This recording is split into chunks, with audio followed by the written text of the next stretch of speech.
3:53 to go. PND up 14-7 on Geneseo. Declan Dillon between the circles. Hands to Nelson Reynolds at the deep right wing. Works around a screen to the free throw line. Kicks back out. Connor Dillon drives to the left block. Layup up and good. Count the bucket and the foul. He'll go to the line for one more. We have seen Connor Dillon, Larry. He's in attack mode tonight, I think is what I'm getting at. You know, he only stands at 6'1", but that's 2 or 3 times tonight we've seen him drive into the paint with great ferocity. Drew the contact there and got the foul. And we haven't seen a ton of fouls to this point in the game. We've only seen 4 combined, 2 on each side. It's been a pretty clean game, but Connor Dillon proof that if you drive inside with your mindset on getting a foul, you'll probably get it. Free throw up and no good off the attachment.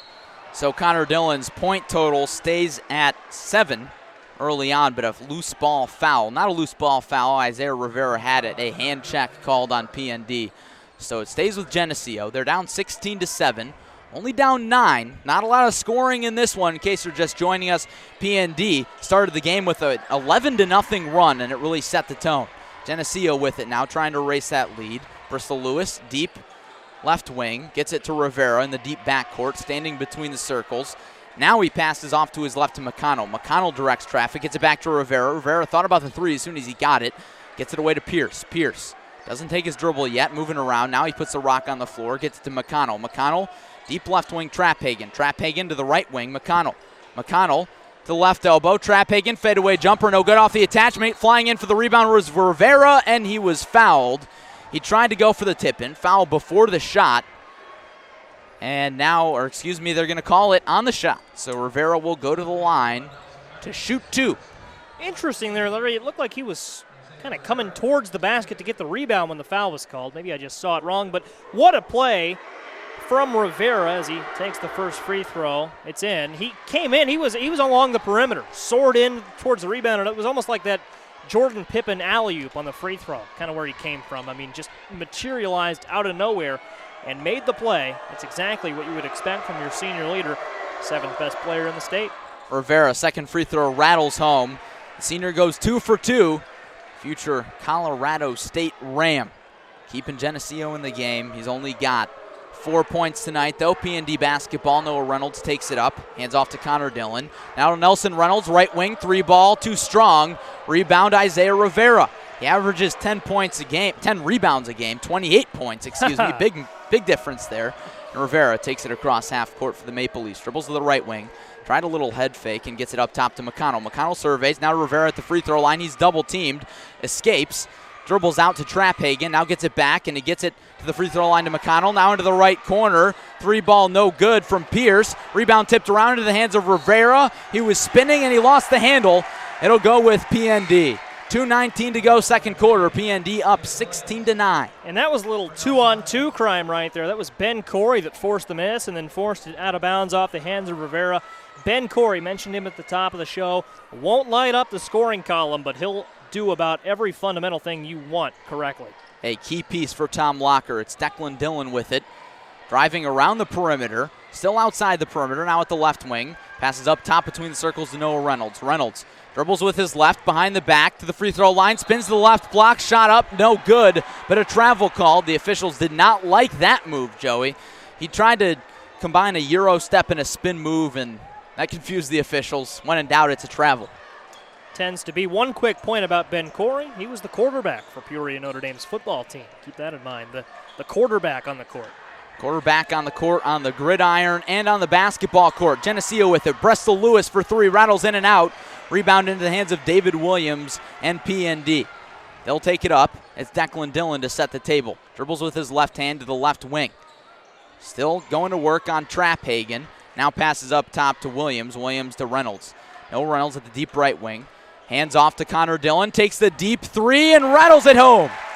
Connor Dillon can't miss early on, Joey, and PND opens up a 10-point lead with 1:20 to go in the first half. They've struggled to pull away, but now they've got that 10-point lead again. Traphagen had a 3 in the left corner, passed it up. Now to Rivera at the right wing, drives, shot up. No good, but a charge called. It doesn't matter. Rivera a little too out of control there, and the 7th best player in the state is being frustrated by the Irish defense. Yeah, they've held him about it as well as you can early on. And Tom Locker, in talking with him before the game, said you can't stop a player like that, but you can slow him down. They've slowed him and the Maple Leafs offense down. PND dribbles to the right wing, hands off to Dillon. Connor Dillon hands off to Williams. Now with the right wing again, it's Noah Reynolds. Reynolds, a little head fake, now drives to the right block, shot up through the contact, and it's in. Noah Reynolds lets off a little celebration, holds his hand down low to the floor. Geneseo, how will they respond? They're down 21-9. They nearly turn it over. Ben Corey came flying in, trying to pick off the pass from McConnell to Rivera, but it's out off of him. So it stays with Geneseo. Joey, got to figure that the Maple Leafs need something before the half. They've got 42 seconds to do it. They don't need a three, but they need a good look. This possession has to end with a shot. Trapp Hagen into the corner, driving baseline. Pierce layup up and in. There's a nice response. It's for two, 21-11 now. And the whistle blows, a delay of game. Not a foul, but the ball got away before the inbounds pass. PND will have 31 6/10 of a second to respond to that Geneseo bucket. They're up 10. I would expect they hold here. No sense in rushing an offensive play. Up 10 at this point. We'll see. Connor Dillon, right wing, bounce passes into the perimeter. Noah Reynolds. Step back at the free throw line off the attachment. Rebound to Rivera. 16 seconds, so the Maple Leafs still have some time. Rivera drives past Williams. Now passes to his left to McConnell. Into the left corner, Trapp Hagen. Trapp Hagen to the right wing. Now worked down low. Pierce from the corner for three. No good. Rebound loose. 3 seconds to go. Corey, the half-court heave, well short. It may have been tipped. And the buzzer sounds on the first half of action. PND's defense dominates the first 2 quarters. It's the Irish up 21-11 over Geneseo. Joey, give me your thoughts on that first half. Certainly got to be about the PND defense.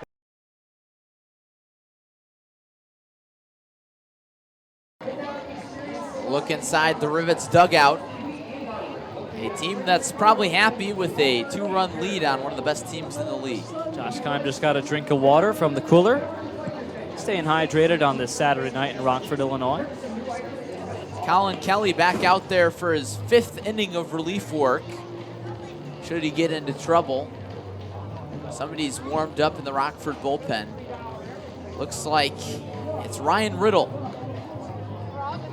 Riddle's had a tough year, ERA of just under 8. Kelly, after a tumultuous 6th, allowing that sac fly to score and facing 7 guys in his 4th inning of relief, coming on for a 5th. You can tell Keim wants to limit the bullpen, but at what cost? You got to win these games, and you got to do whatever it takes to win. Keim threw 5 pitchers in the first game against Kalamazoo. He said, I wanted to throw 2 or 3, but the situation presented itself where we had to just piece it together. It'll be 5, 6, 7 in the Mallards order. First, Jordan Stevens, who's 0 for 3. So Keim knows that, sometimes you have to have those types of games. Maybe that's why he wants one more inning out of Kelly. He's looked sharp. Really working out of a big jam. Bases loaded for Austin Blazevic. The top half of the 6th. And his pitch count's only 55 through 4 innings, so as a starting pitcher, there's plenty of room to go. It's behind 2-0. Make it 3-0. I think that Keim will have to pull the plug if he can't throw balls here. And Jimmy Burnett was pulled from his start in Game 1 on Thursday after throwing 10 straight balls. He was pulled mid-at-bat. Kelly finds the zone there. That was part of the 5-pitcher game. So Burnett in the bottom of the 3rd inning gave up 2 straight walks on 4 pitches, then was 2-0 on the next guy, was pulled mid-at-bat. That one's ball 4. So leadoff walk issued to Jordan Stevens. And some of the guys in Kalamazoo were chanting ball 10, ball 10, as the balls consecutively kept moving up and up. So Josh Keim just gave a few signs to the Rockford bullpen. Not sure what they mean, but looks like Kelly, the left-hander, will be left in to face the left-handed Drew Williams. Ryan Riddle's a righty. He's just about ready in the Rockford pen. It's Kelly with the first pitch strike there. And you got 3 righties coming up, 7, 8, and 9. Benefield up next. That's a bottom third of the lineup that has 2 base hits to their credit. Figgis has been great. Benefield's been great.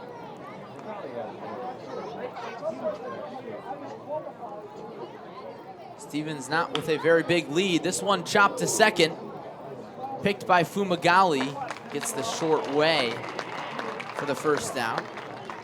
So Stevens moves up 90 feet into scoring position. That was some sort of hop, and Fumagalli played it well. As I said, there were games played on this field the last 2-3 days while Rockford was away in Kalamazoo. The Women's Baseball National Tournament coming here to Rockford and playing at Rivet Stadium. In fact, there were games going on when Rockford left for Kalamazoo on Thursday morning. And the condition of the field is not exactly too great on the dirt. Grass doesn't look to be very green. As Benfield skies this one to shallow center. It's the second baseman, Fumagalli. Busy inning for him. 2 outs. Hops have been pretty deadly when the ball moves from grass to dirt on the infield. But the players have made do with just one error aside. And the error for Madison was a throwing error, so just one fielding error for this entire game for both teams, but hasn't come without a couple of scares. In steps Nick Guile. 0 for 3 with a K. First pitch in the dirt. Liebert with a busy evening behind the dish.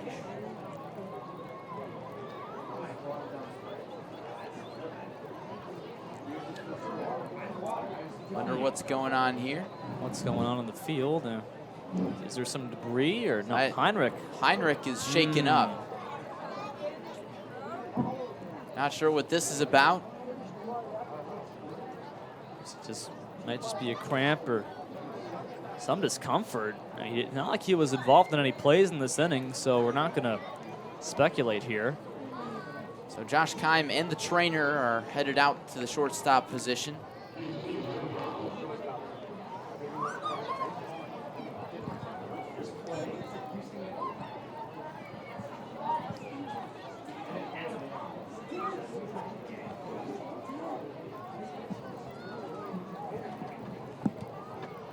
Looks like Ryan Riddle's just about ready. He's paused throwing. If anything, this injury timeout to Heinrich, who appears to be okay as Keim walks off, gives Riddle more time to get ready if he hasn't already. He's been throwing this whole frame. So yeah, Kelly, the righty, or lefty, in to face Benefield, who popped out, now facing Guile. So Keim not playing the matchups. He's waiting for Kelly to slip up, I guess, as he's rebounded from that 5-pitch leadoff walk.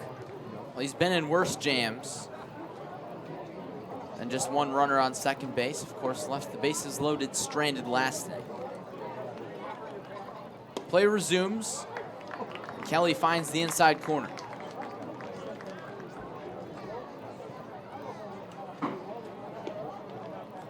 .65 pitches for Kelly. He'll be in line for the win if Rockford pulls it out. He might find his way into Rockford's rotation at some point or another. He's ahead 1-2. Wouldn't that be good? And he, Rockford's rotation is half relievers at this point. Hunter Keim, part of that rotation. Ryan Riddle was. I mean, when you've got half your starters from the beginning of the season no longer in the rotation, I'm looking at Cooper Kane and Casey Ford. You need some guys late. Liebert knocks it down, the throw down to third base. It's not in time to get him.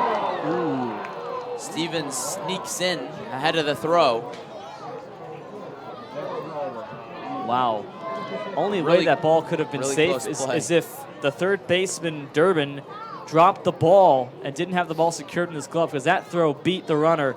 Stevens was out by a good amount if that ball was fielded cleanly. I don't think Durbin did field it cleanly. It was a good slide, though, by Stevens to get under the tag. 2-2 now to Guile. We'll have another. Wow, that was very close. That's always the best spot for a catcher to throw it up the third base line, going to third base, and Liebert put that ball on a rope, too.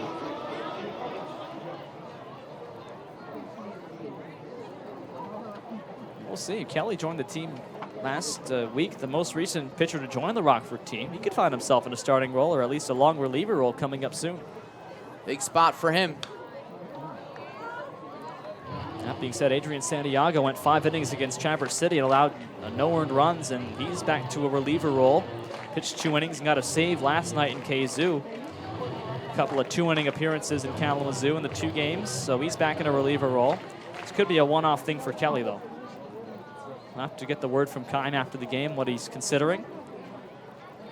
Regardless, this will likely be his last batter. Another 2-2 to Guile. Just inside, says Tommy Crocker. And on the inside corner, says Josh Kime. He walked up to the top step of the dugout, shaking his head. Guile got out of the way of that one. Time's called. That may have been why it was called a ball, because Guile jumped out of the way as if that ball was 2 feet inside, and that may have clipped the corner. We'll have to look back and see.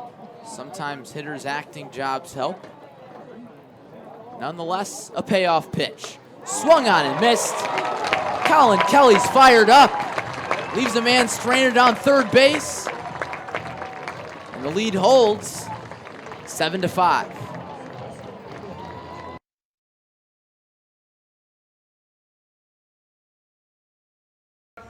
Here with Deshaun Henry, our player of the game. Deshaun, you didn't miss a field goal until late in the second half. New career high for you tonight. What was going right? I think just confidence that my teammates were instilling in me. They just said stay aggressive at halftime, and guys were finding me. Everyone just played well. It was a good team win. There was some adversity in the second half, but we were able to put it away. Speaking on that adversity, what's going through your head in a close game like that down the stretch? I'm just staying composed. I'm staying together. We can't lose our togetherness. I think that's our biggest thing, especially coming down in this last stretch of conference play. And we were able to do that and come on with a win. How important was it to win this game with Drake and Loyola coming up on these next two games? For sure. Now that we're coming to the end of conference play, every game's important. We just got to focus on the scouting report, and then so that's what we're going to do for these next few games. Sean, congratulations. Thank you very much.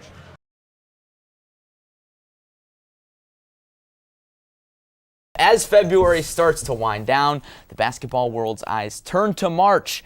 Entering last Wednesday's game versus Indiana State in fourth place in the Missouri Valley Conference, Bradley men's basketball looked to start the March to Arch madness on a high note. Let's take a look at the highlights.